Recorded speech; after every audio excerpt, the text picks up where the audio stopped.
오늘도 찬양함으로 하나님께 나가겠습니다. 나는 하나님의 예배하는 예배자입니다.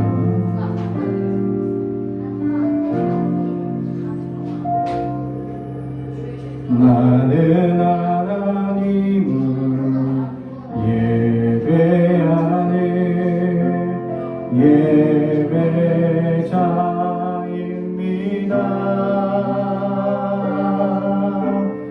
내가 서 있는 곳 어디서나 하나님을 예배합니다.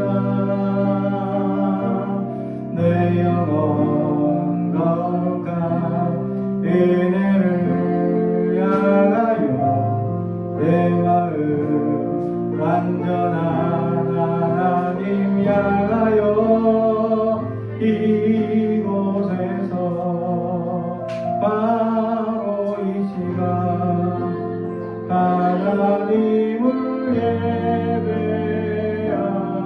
예배합니다.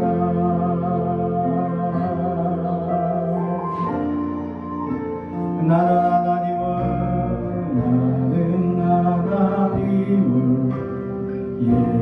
예배하네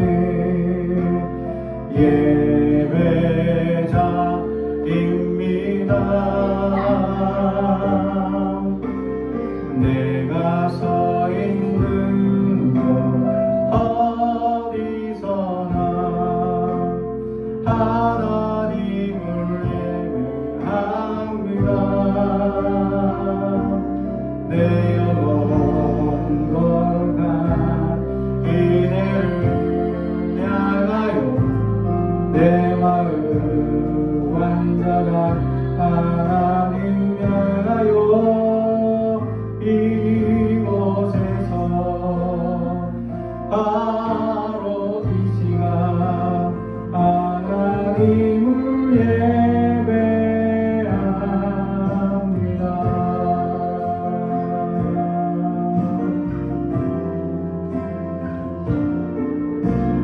나는 하나님을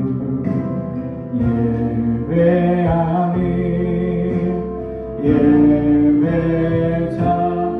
예배자입니다. 내가 서 있는 곳 어디서나 하나님을 예배합니다. 내 영혼 거룩한 은혜를 향하여 내 마음 완전한 하나님 향하여 이곳에서 바로 이 시간 하나님을 예배합니다. 내 영혼 거룩한 은혜를 향하여 내 마음 완전한 하나님 향하여 이곳에서 바로 이 시간 하나님을 예배합니다. 내 영혼 거룩한 은혜를 향하여 내 마음 완전한 하나님 향하여 이곳에서 바로 이 시간 하나님을 예배합니다. 나의 평생 내 영혼 은혜를 향하여 내 마음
내 얼굴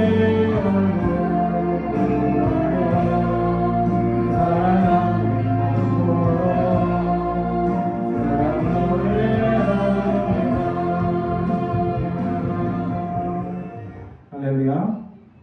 우리 계속해서 은혜 찬양합니다.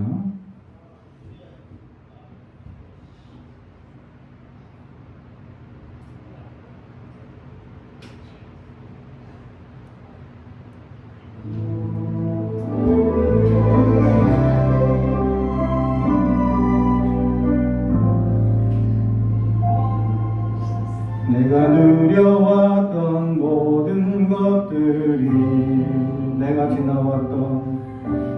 지나왔던 모든 시간이 내가 걸어왔던 모든 순간 내가 걸어왔던 모든 순간이 당연한 건 아니라 은혜였어. 아침에가 뜨고 저녁에 노을 봄의 꽃향기와 가을의 열매 변하는 계절의 모든 순간이 당연한 건 아니라 은혜였어. 모든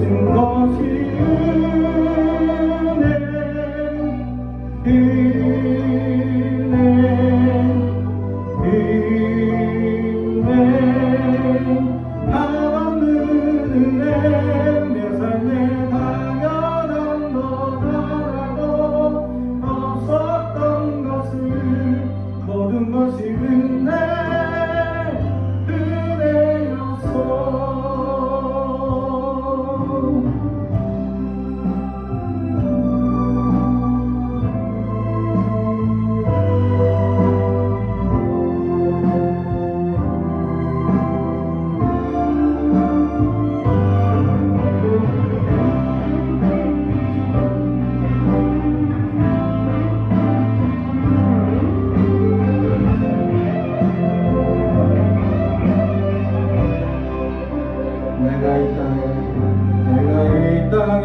태어나 사는 것 어린아이 시절과 지금까지 숨을 쉬며 살며 꿈을 꾸는 삶 당연한 건 아니라 은혜였어. 내가 하나님의 자녀로 살며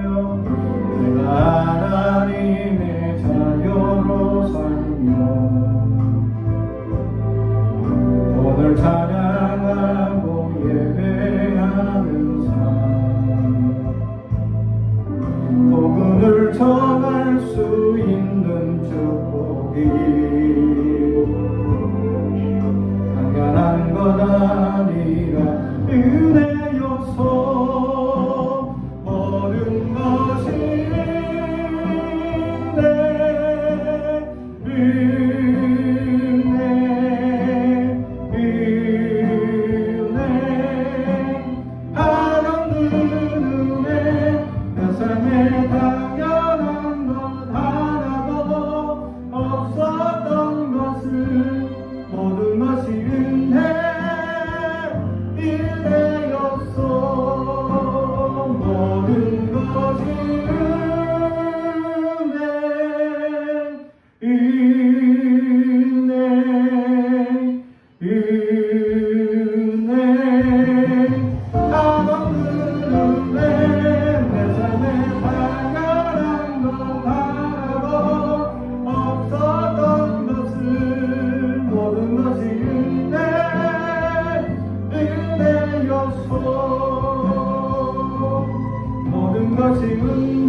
오늘 우리에게 주시는 하나님의 말씀은 요한복음 6장 55절에서 69절의 말씀입니다. 요한복음 6장 55절에서 69절입니다. 신약성경 154페이지입니다. 하나님의 말씀을 봉독하겠습니다. 하나님의 말씀을 경청해 주시기 바랍니다. 내 살은 참된 양식이요 내 피는 참된 음료로다. 내 살을 먹고 내 피를 마시는 자는 내 안에 거하고 나도 그의 안에 거하나니 살아계신 아버지께서 나를 보내심에 내가 아버지로 말미암아 사는 것 같이 나를 먹는 그 사람도 나로 말미암아 살리라. 이것은 하늘에서 내려온 떡이니 조상들이 먹고도 죽은 그것과 같지 아니하여 이 떡을 먹는 자는 영원히 살리라. 이 말씀은 예수께서 가버나움 회당에 가르치실 때에 하셨느니라. 제자 중 여럿이 듣고 말하되 이 말씀은 어렵도다 누가 들을 수 있느냐 한데 예수께서 스스로 제자들이 이 말씀에 대하여 수군거리는 줄 아시고 이르시되 이 말이 너희에게 걸림이 되느냐. 그러면 너희는 인자가 이전에 있던 곳으로 올라가는 것을 본다면 어떻게 하겠느냐. 살리는 것은 영이니 육은 무익하니라. 내가 너희에게 이런 말은 영이요 생명이라. 그러나 너희 중에 믿지 아니하는 자들이 있느니라 하시니 이는 예수께서 믿지 아니하는 자들이 누구며 자기를 팔 자가 누구인지 처음부터 아심이로라. 또 이르시되 그러므로 전에 너희에게 말하기를 내 아버지께서 오게 하여 주시지 아니하시면 누구든지 내게 올 수 없다 하였노라 하시니라. 그때부터 그의 제자 중에서 많은 사람이 떠나가고 다시 그와 함께 다니지 아니하더라. 예수께서 12 제자에게 이르시되 너희도 가려느냐. 시몬 베드로가 대답하되 주여 영생의 말씀이 주께 있사오니 우리가 누구에게로 가오리까. 우리가 주는 하나님의 거룩하신 자이신 줄 믿고 알았사옵나이다. 아멘. 우리 가슴에 손을 얹고 축복의 언어입니다. 나는 하나님의 사랑입니다. 축복의 사랑입니다.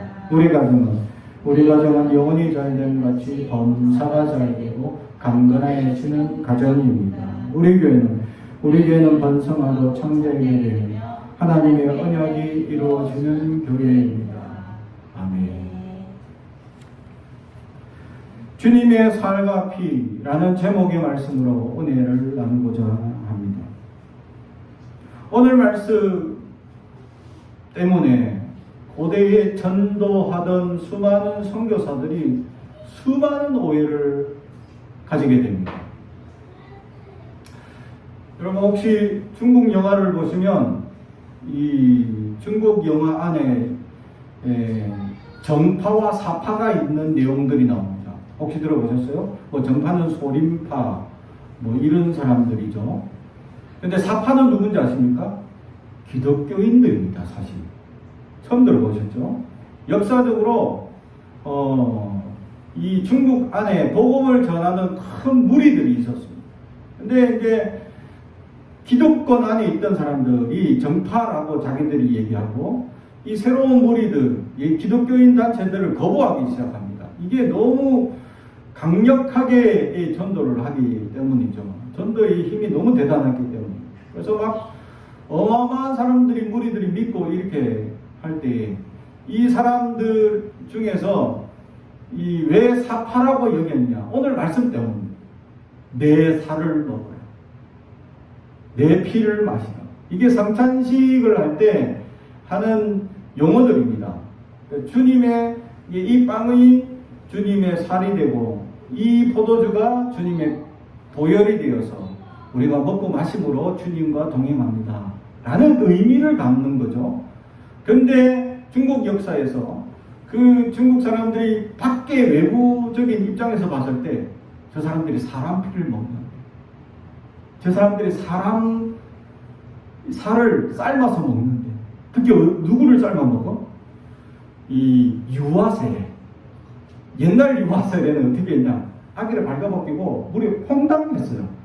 요즘처럼 물에 살짝 이렇게 아기들은 이제 혹시나 그러면 또 위험할까봐 이제 안 하는데 이제 물을 살짝 뿌리죠. 우리 장로교처럼. 근데 옛날에는 퐁당 담갔어요. 저봐라, 아기를 물에 삶아서 이 살은 하고 그 애 피를 받아서 그 피는 이렇게 하면서 실제로 중국 역사에 이 외부 입장에서 그냥 보기만 한 거죠. 세례를 베푸는 이제 아기를 물속에 담갔다 이제 빼면서 이렇게 세례하는 모습들을 보면서 야, 사람을 삶아 먹네 물에. 그래 이게 아기니까 양철로 된 이게 그 그릇 세수대야 같은 데에다가 이렇게 물을 받아놓고 쓰다 보니까 야, 저기다가 이렇게 불을 피워서 애들을 삶아 먹는 아주 사악한 단체라고 여겨서 사파로 인정이 되어버렸습니다. 그래서 그 중국 이 역사 속에서 나타나는 그런 이제 모습들 속에서 사파로 인정되니까 이제 그럼 사파의 수장들이 있을 거 아니에요? 사파의 수장들을 보면 이 피를 빨아먹는 사람이 있습니다. 그 피를 먹고 마신다 하니까 흡혈귀 같은 그런 사람들, 그리고 특히 이제 이 예수 믿는 사람들이 누가 가장 많을까요? 남자가 많을까요? 여자가 많을까요? 여자가 많으니까 이 여자들을 유혹하는 이 대장이 있다는 거예요. 그래서 이 중국 역사에 여자들만 호리는 이런 이제 아주 나쁜 단체라고 여겨서 기득권 세력들이 그들을 사파로 여기고, 그래서 중국 무술에 보면 사파와 정파의 대결, 이 싸움들 이렇게 보여주고 있죠. 실제 역사입니다. 그리고 그 사파는 기독교였다라는 사실이죠. 기독교가 오래전에 중국에 전파되었기 때문입니다. 그런 역사들 속에서 기독교의 오해의 소지를 가지게 된 말씀이 오늘 말씀이죠. 내 살을 먹어라, 내 피를 마시라 라는 그 말만 생각해보면 외부에서 이렇게 마이크로 딱 들려나갈 때 예수 안 믿는 사람, 와, 살 먹어라, 피 먹어라, 와, 저 교회가 제대로 된 교회 맞을까? 이렇게 오해할 수 있다라는 사실이죠. 앞뒤 문맥 다 잘라버리고 또 의미를 다 생각하지 않고 그렇게 말로만 그 부분만 딱 자르면 그게 충분히 그들에게 그렇게 될 수 있는 오해의 여지가 있게 되었다라는 사실이죠. 그래서 중국에 보면 1000년 전에 있었던 십자가 기와 모양이라든가 이런 것들이 남아 있습니다. 아직도. 그래서 이 중국 역사 속에 뿌리 깊게 모여 있는 이 기독교의 모습들이 아주 깊숙이 생활 가운데 그들 가운데 남아있게 되었다라는 사실이죠. 실제로 이 중국에 전파되었던 기독교가 불교에다가 전해준 문화가 있습니다. 불교가 우리보다 더 오래됐다고 착각하는데 기독교의 역사가 사실 상당히 오래되죠. 그런 2000년 되죠. 기원을 따지면. 그런 역사 속에서 기독교 문화가 불교 문화에 전파돼 준 게 있습니다. 그래서 불교에서는 그걸 마치 불교 끝인 양 착각하고 있는 것이 있는데 그게 뭐냐면 묵주입니다. 기독교의 원래 묵주가 있었습니다. 그리고 그 기독교의 묵주는 이게 이제 10개인가 이렇게 되어 있는데 9개로 되어 있죠. 그래서 마리아 기도 한 번씩 하고 십자가가 딱 돌아오는 그 시점에 주기도문 한 번 하고 그렇게 기도하는 하루에 3번 습관을 이렇게 하게끔 묵주가 원래 기독교에서 있어요. 천주교에는 아직도 묵주를 쓰죠. 묵주 기독교를 씁니다. 근데 그 묵주가 불교에 전파되어서 118개, 108개의 번뇌를 씻어낸다 하면서 108개의 묵주를 자기들이 만들게 되었습니다. 기독교에서 가져간 거예요. 나쁜 놈. 그죠? 기독교에서 전파된 게 많습니다. 현대에 와서는 기독교의 이런 찬양 문화, 이런 것들이 이 많은 성도들에게 영향을 끼치니까 지금 불교에서는 참불가 문화가 생겨나게 됩니다. 이처럼 기독교의 문화가 불교나 여러 종파대에 영향을 상당히 많이 뿌려지게 되었다라는 사실. 근데 그 중에는 오해의 소지들도 많았다. 된다라는 사실. 오늘 말씀이 바로 그 오해의 여지였다. 왜냐하면 제대로 이해하지 못하면 무슨 말씀인지 몰랐기 때문이다라는 것이 사실이죠. 지금의 현대에 와서는 예수님의 살과 피라는 것은 의미적이라는 것과 그 주님의 우리가 그 성찬식을 행할 때 빵을 주님의 살로 여기고 또 포도주를 주님의 보혈로 여겨서 우리의 몸과 하나가 되는, 영적으로 하나가 되는 삶을 의미한다라는 것을 지금에 와서는 알고 있지만, 이 시대에 처음으로 이 말씀을 전하자 사람들이 갑자기 놀라기 시작합니다. 사람의 살과 피를 먹는다라는 개념이 그때는 전혀 식인 문화로 여기기 때문이죠. 실제로 식인 문화였다고 중국 문화에 알려져서 사파로 인정되는 것처럼, 또 여러 초기의 기독교인들이 다른 아시아나 여러 나라에 전파할 때 이 살과 피라는 단어 때문에 식인 문화로 여겼던 그런 풍습들이 있었습니다. 그런 오해의 여지를 가져오다 보니까 이것을 제대로 이해하는 사람들이 없었다라는 사실이죠. 그래서 60절에 제자 중 여럿이 듣고 말하되 이 말씀은 어렵도다. 누가 들을 수 있느냐 한데 아멘. 주님의 살과 피를 우리의 삶에 동일하게 먹고 마시는 경험을 하게 된다면 전혀 이해하지 않을 수 없는 놀라운 영적인 경험을 하게 된다라는 사실이죠. 그러나 그것을 경험하지 못하고 머리로만 수학적인 또 과학적인 논리로만 이것을 접하게 된다면 이건 분명한 식인 문화로 오해될 수밖에 없었다라는 사실이죠. 그래서 사람들이 이걸 어떻게 이해하고 이걸 어떻게 경험해야 할지를 도저히 깨달지 못했다라는 사실입니다. 예수님을 잡아 죽이려 하던 그런 단체들 중에서 한 사람이 예수님의 이야기를 계속 듣다 보니까 예수님을 반대하는 이 단체가 계속 예수님의 얘기를 하는데 내가 듣고 있을 때마다 보니까 이건 진리인데? 이건 우리가 기다리던 예수님 메시아인데? 그분이 행하던 역사를 가지고 꼬투리를 잡아가지고 이 단체에서 어떻게든 꼬투리를 잡아서 예수를 죽일까 하고 모의하는 단체에서 예수님의 행적을 자꾸 보고하며 들어보니까 내가 아는 메시아인데? 우리가 성경에서 기다리던 그분이 이분 같은데 해서 몰래 밤중에 예수님을 찾아간 사람이 니고데모였습니다. 그리고 주님께 물어봤죠. 주님 내가 딱 지켜보니까 당신이 진짜 메시아인 줄 내가 알았습니다. 할렐루야. 이 반대하는 세력에서 예수님의 이야기를 그냥 듣기만 했는데 듣는 중에 보니까 그분이 메시아임을 깨닫게 됐다라는 사실이죠. 사실 복음을 전할 때 일방적으로 전하게 되어져 있습니다. 왜냐하면 상대방은 예수를 모르기 때문이죠. 경험할 수도 없고 깨닫지도 못하기 때문입니다. 예수를 믿는 자들에게 전할 때는 일방적일 수밖에 없습니다. 그런데 일방적인데 계속 전하고 예수의 생명이 어떤지, 내가 경험한 예수의 놀라운 은혜가 무엇인지, 나를 터치하시고 만져주신 예수님의 놀라운 기적과 이적들을 전하다 보면 그들이 언젠간 깨닫게 됩니다. 그리고는 그것이 온전한 복음의 역사가 이루어지게 되더라라는 사실입니다. 저도 고등학교 때 전도할 때 친구 하나 옆에서 전도하려고, 다른 친구들은 전도하기 쉬웠어요. 왜냐하면 우리 교회 가면 이쁜 애들 많다. 이렇게 전도하면 그래? 하고 그냥 막 따라오는 거예요. 그래서 제가 전도를 한 5명 했습니다. 그래서 막 전도해서 친구들 많이 데려왔어요.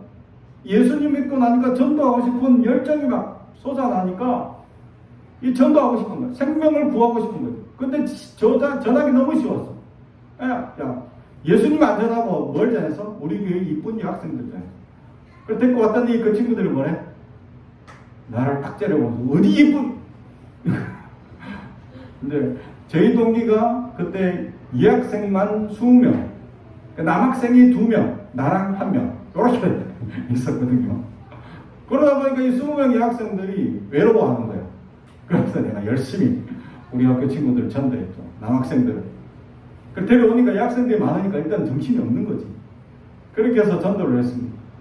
근데 한 명이 예수를 우리 교회 이쁜 여학생이 많다. 이렇게 똑같이 전도했는데 그 친구는 이나 가세요. 이렇게 안 믿기셔. 어떻게 해야 되냐 하면서 6개월 동안 내가 쫓아다니면서 그냥 옆에서 예수님에 대해서 그냥 이야기하기 시작했어. 내 삶에 역사하셨던 주님, 나에게 은혜 주시는 주님, 성경에 읽었던 주님, 그리고 그 친구 옆에서 늘 찬양을 하고 늘 기도했어. 6개월이 지나고 그 친구와 함께 지내던 중에 그 친구가 갑자기 6개월 후에 저에게 하는 말이, 야, 네가 다니는 교회 나도 가고 싶다 하면서 그 친구를 드디어 6개월 만에 전도하게 되었어요. 그때 내 생활은 일정했습니다. 그 친구 같이 점심을 먹고 그 친구와 같이 잠시 시간을 보낸 뒤 30분 점심시간 30분이나 한 20분을 남겨놓고는 저희들 매일 같이 모여서 함께 기도회를 했습니다. 1학년부터 3학년까지 모든 기독교 단체들이 모여가지고 처음에는 몇 명의 친구들만 같이 찬양하며 기도하던 단체였어요. 근데 이게 소문이 나가지고 친구들이 한두 사람씩 모이기 시작하더니 음악실에 친구들이 가득 차기 시작해요. 누가 이걸 말 안 했는데 친구들이 그냥 서로 모여서 기도하는 소리 듣고 찬양하는 소리 듣고 막 모여들기 시작. 나중에는 막 100명의 친구들이 모여서 함께 기도하는 그런 모임이 되기 시작. 누가 여기는 기독교 단체다, 어느 모임이다 라고 얘기를 하지 않고 그냥 기도하는 모임이다. 하고 싶은 사람 다 와. 그랬더니 모든 기독교인들이 함께 모여 기도하는 그런 모임이 되고, 그래서 처음부터 제가 찬양 인도하고 기도회를 인도하던 모습을 그 친구가 옆에서 지켜보더니, 야, 네가 믿는 예수님, 내가 같이 믿어야 되겠다 하는 결단을 하게 되더라 라는 사실. 그들이 처음에 말씀을 들었을 때 이해하지 못합니다. 깨달지 못합니다. 무슨 말씀인지 어렵습니다. 경험하지 못하면 알 수가 없습니다. 예수의 생명이 내게, 주님의 보혈이 내 삶에 흘러 넘치게 된다는 것을 깨달지 못하게 됩니다. 예수님의 살을 먹는다는 개념, 주님이 내 안에 임재한다는 역사를 의미하고 있는데, 그 주님의 살을 먹는다는 개념을 이 사람들은 말로만 이해할 뿐 영적으로 깨달지 못하여서 그들은 헤매기 시작했다라는 사실. 지금도 여전히 믿음의 사람들이 살아가면서 말씀이 무슨 뜻인지, 말씀이 어떤 의미를 담고 있는지 깨달지 못하고 그냥 글로만 읽고 지나가는 인생들이 얼마나 많은 사람들이 있는지, 예수를 믿는다고 하면서 말씀이 선포되어지고 증거되고 있으면 어떤 사람들은 지금도 은혜를 받고 경험하고 있고 하나님을 찬양하는 사람들이 있는 반면에 어떤 이들은 소기의 경일듯이 한 길을 흘리는 사람들이 얼마나 많은지 모릅니다. 우리의 삶에 주님이 만져주시고 터치하시고 개입하시고 역사하시는 은혜가 무엇인지 깨달지 못하는 사람들이다라는 사실. 주님의 살을 먹는다는 것은 주님과 완전히 하나가 된다라는 사실. 주님이 우리에게 얼마나 우리를 사랑하시는가, 그 사랑의 깊이와 넓이와 높이가 어떠한지를 깨닫게 된다라는 사실. 이것을 깨달은 사람들은 에베소서에서 이렇게 말합니다. 세상이 감당하지 못하는 사람들이라고 표현합니다. 왜? 믿음 때문에 죽음도 불사하는 사람들이 되기 때문입니다. 일본에 복음을 전하던 수많은 사람들, 특히 일본이 복음을 전하기 굉장히 힘든 나라 중에 하나였다라고 하는 거죠. 왜냐하면 쇼군, 말하자면 장군들이 각 지역들을 이렇게 지도하면서 예수 믿는 걸 그렇게 방해했기 때문입니다. 그래서 지금도 일본의 순교지에 가면 바닷가와 또 우리가 지금 얘기하는 온천 지역에 순교지가 있습니다. 그 순교지 중에서 지옥의 입구라는 이제 일본말로 되어 있는데 거기에 가게 되면 온천이 이제 금방 솟아나는 그곳에 사람을 묶어놔요. 그러면 이게 온천물이 이게 순식간에 팍 끌어올 때는 온몸을 덮을 뜨거운 기가, 그리고는 잔잔하게 오를 때는 발목 위치만큼 이게 불기추가 올라갔다 내려갔다 올라갔다 내려갔다 하는 그곳에 사람을 묶어놓고는 뜨거운 김과 뜨거운 물을, 그럼 어떻게 되겠습니까? 그냥 산채로 삼키는 겁니다. 근데 이게 순식간에 삼키는 게 아니라 아주 천천히 시간을 보내면서 몸이 이렇게 삶아지니까 그 고통은 이루 말할 수 없는 고통을 당하게 된다라는 사실입니다. 근데 그 일본에서 그를 핍박하던 가장 유일한 방법이 뭐냐? 예수를 부인하고 예수 십자가를 발로 밟고 거기에 침을 뱉으면 예수 안 믿는 걸로 인정해주고 살려준다는 겁니다. 근데 포르투갈 선교사들 중에 몇 명이 그 일을 했다는 사실이죠. 선교사들 중에서 몇 명이 십자가를 밟고 침을 뱉고 그렇게 생존하게 된 사람들이 몇 명 있습니다. 근데 그들의 삶을 지켜보니까 이제 후대에 와서 기록한 기록들이 있는데, 이제 대놓고 이제 그 사람들은 기도할 수 없었어요. 신부의 삶을 살다가 이게 선교하러 왔는데 그곳에서 자기가 예수를 부인하지 않으면 어떤 일이 있느냐? 예수 믿었던 사람들을 한 사람씩 죽이는데 그냥 목 당당 잘라서 죽이는 게 아니라 아까 얘기한 그런 고통들을 자기 앞에 죽을 때까지 보여주는 겁니다. 그러면 내가 바로 함께 예배드리고 찬양드리던 친구들이 바로 앞에서 죽어갑니다. 근데 그 죽어가면서 그들이 신부님께 살려달라고 하는 것이 아니라 찬양하는 겁니다. 할렐루야 찬양. 근데 신부가 시험에 빠진 겁니다. 그래서 시험에 들게 하지 마시고 라고 말씀하셨는데, 시험에 들어서 네가 네 한 사람이 부인하면 지금 너와 함께 잡혔던 무리들 100명, 200명 이거 다 살려준다. 그리고 이 사람들은 마을을 따로 형성해서 그 안에서 따로 살게 해준다 라고 하는 거죠. 여러분 같으면 무엇을 선택하겠습니까? 내가 예수를 부인하면 나를 괴롭히는 게 아니라 나는 융성하게 대접받아. 맛있는 거죠, 매번. 근데 나와 함께 예배드리던 동료들은 내 앞에서 한 사람씩 한 사람씩 죽어갈 때까지 그 고통의 소리를 다 들으며 내가 그것을 감당해야 된다고 할 때 200명 죽을 때까지, 하루에 한 명 죽는 것도 아니고 한 3일에 한 명씩 죽어갔는데 그 소리를 다 들어가면서 그걸 지켜봐야 하는 선교사 입장에서는 이걸 감당하지 못하는 거예요. 그래서 네가 부인하면 요 잡혔던 사람들 100명, 200명 살려주겠다는 거죠. 너 한 사람만 부인하면. 그래서 부인했다라는 사실. 자기들과 함께 따르는 사람들을 살리기 위해서 그는 어쩔 수 없이 부인하게 됩니다. 그리고 그의 일평생에 그러면 신앙생활을 했냐 안 했냐 라고 했을 때 후대의 기록에 이렇게 남아있습니다. 그 부인이 일기를 적은 게 있는데, 남편이 아침에 일찍 일어나면 차를 한잔하고는 눈을 감고 가만히 있더라는 거예요. 1시간이고 2시간이고. 근데 옆에서 보니까 기도하는 거라고 느꼈다라고 고백을 합니다.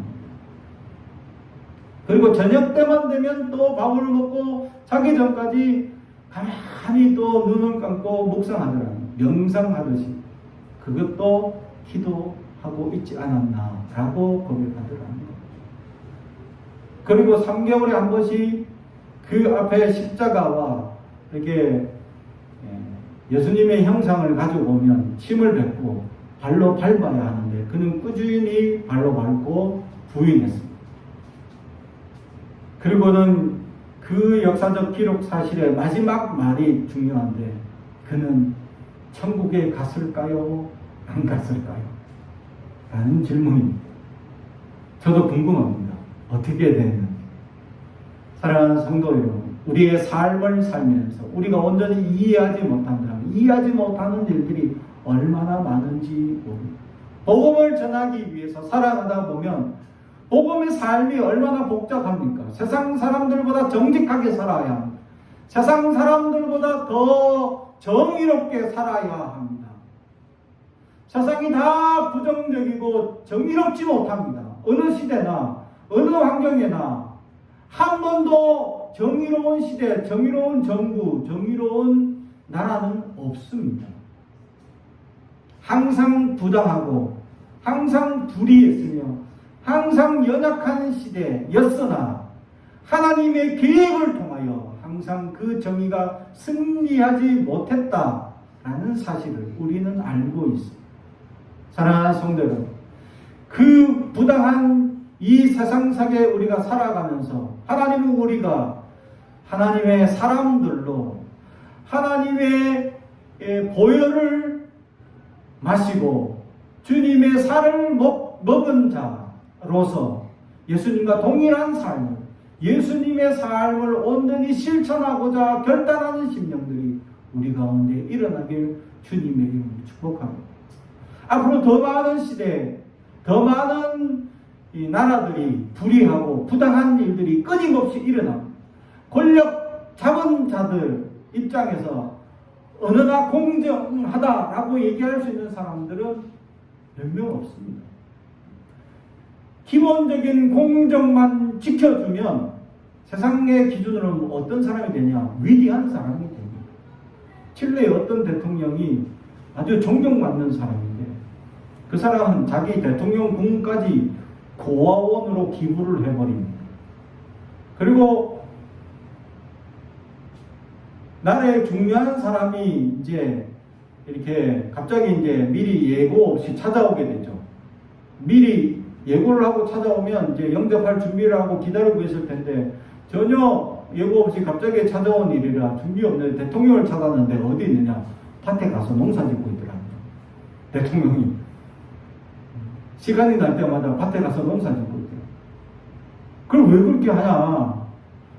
대통령이 얘기하기를 내가 다시 대통령을 이제 그만둘 때가 됐는데 그만두면 다시 내 땅에 가서 나는 농사 지을 사람이다. 지금부터 하지 않으면 내가 이제 돌아가서 할 수가 없다. 그래서 그 대통령 때는 그 부정부패를 척결하기 위해서 엄청나게 노력합니다. 그래서 정부가 굉장히 많이 부정부패가 척결되어져 왔죠. 그런데 몇 년 후에 그것도 지나고 나니 또 다른 대통령들이 와서 부정부패가 다시 쌓이는 그런 나라가 되어. 그런데 그 한 사람의 노력이 그나마 그 나라가 깨끗하게 되는 한 그 시대만이라도 깨끗하게 되는 계기가 되었고 국민들 의식이 바뀌는 계기가 되었다라는 사실입니다. 사랑하는 성도 여러분, 우리나라는 수많은 국민들의 노력에 의해서 민주화 운동을 통해서 대통령 직선제라는 놀라운 성과를 이루게 되었습니다. 하지만 그것만 이루었습니다. 그게 무슨 뜻이냐 하면 민주화, 대통령을 직접 우리의 손으로 뽑는다라는 사실만으로도 대단하지만 사실 대통령의 강력한 권력을 우리가 견제하지 못했다라는 사실이죠. 사실은 우리나라는 강력한 대통령제입니다. 그래서 어느 나라들보다 권력이 대단하죠. 그 권력이 대단한 것은 뭐냐? 모든 인사권을 대통령에게 다 집중되어 있다라는 사실. 자기가 원하는 사람 누구든지 꽂을 수 있다는 겁니다. 지금 우리가 경험하고 있습니다. 우리가 국민이 원하지 않는 사람이라도 대통령이 꽂으면 그냥 세워지는 겁니다. 우리가 경험하고 있습니다. 이래서 이 대통령제의 기능을 조금 약화시키기 위한 노력들을 조금씩 해왔으나 전혀 되지 못했죠. 그러다 보니 훌륭한 리더자가 세워지면 나라가 부강하게 되는 놀라운 역사가 일어나지만 리더자를 잘못 세우면 국가가 쫄딱 망하게 되는 완전 극과 극을 달리는 나라가 된다라는 사실을 우리는 지금 경험하고 있습니다. 앞으로 우리 다음 세대, 우리의 자녀들이 이 땅에서 정말 꿈을 키워나가고 소망을 키워나갈 수 있는 놀라운 역사는 믿음의 사람들이, 예수의 생명을 가진 믿음의 사람들이 지금 이 땅을 정의롭게 만들어가기 위한 노력들을 우리 모든 한 사람 한 사람들이 실천해 나갈 때에 우리나라는 언젠간 깨끗한 나라가 다시 세워질 수 있다라는 사실. 사랑하는 성도 여러분, 우리 한 사람의 그리스도인들, 예수의 생명을 가진 사람들이 예수의 생명을 가진다는 의미가 무엇인지에 대해서 우리는 온전히 깨닫고 살아갈 수 있는 우리가 되기를 주님의 이름으로 축복합니다. 예수의 생명을 가지지 못한 자들에게 마지막으로 오늘 성경은 우리에게 가르쳐주는 말씀이 하나 있습니다. 많은 사람들이 주님의 말씀을 듣고 이게 어렵다 하고 61절 예수께서 스스로 제자들이 이 말씀에 대하여 수군거리는 줄 아시고 이르시되, 많은 사람들이 이 말씀에 대해서 어렵고 힘드니까 어떻게 이것을 경험해야 될지, 어떻게 이것을 이해해야 될지 알지 못하니까 수군거린다는 겁니다. 그 수군거림의 결론이 무엇이냐? 66절 그때부터 그의 제자 중에 많은 사람들이 떠나가고 다시 그와 함께 다니지 아니하더라. 아멘. 결국 예수님을 떠나는, 생명의 본체를 떠나가는 어리석은 결과가 이루어지더라 라는 사실. 다른 말로 표현한다면 내가 생각하는 예수님만 쫓는 겁니다. 내가 생각하는 예수님의 역사만 소망하는 겁니다. 내가 생각하는 기도만 하고 내가 원하는 바만 이루어지길 원하는 것. 그러나 예수를 믿을 때는 우리가 원하는 삶이 아니라 주님이 원하는 삶을 살아야 한다라는 것이죠. 그래서 먼저 그의 나라와 의를 구하는 자가 되어야 되는데 우리는 반대로 내 역사를 이루고 내 생각을 이루고 내 소망을 이루어주는 신을 찾고 있는지, 우리는 어리석은 자가 되고 있지는 않은지 돌아볼 수 있어야 합니다. 예수님은 우리의 소망을 이루어주는 분이 아니고 우리가 주님의 소망을 이루어가는 자가 되어야 될 줄로 믿습니다. 사랑하는 성도 여러분, 우리는 거꾸로 살아왔던 우리의 삶을 버려야 합니다. 그러지 않으면 주님의 생명이 우리에게 역사하지 않을 수도 있다라는 사실. 주님의 생명을 가진 자들은 주님의 소망을 이루고 하나님의 역사를 이루기 위하여 노력하며 헌신하며 살아가는 진정한 그리스도인들이 되게 주님의 이름 축복합니다. 기도하겠습니다. 사랑하고 저희가 되가신 아버지 하나님 감사합니다. 오늘도 주님을 소망하며 주님을 기대하며 주님의 뜻을 살피며 주님의 말씀이 무슨 뜻인지 깨달으며 주님의 뜻을 쫓아가는 인생이 되게 하옵소서. 어리석은 우리의 생각을 죽여주시고 육의 생각을 죽여주시고 연약한 생각들을 아버지 따르지 말게 하시며 오직 주님의 뜻이 무엇인지 묵상하게 하옵소서. 감사드리며 예수님의 이름으로 기도드리옵나이다. 아멘.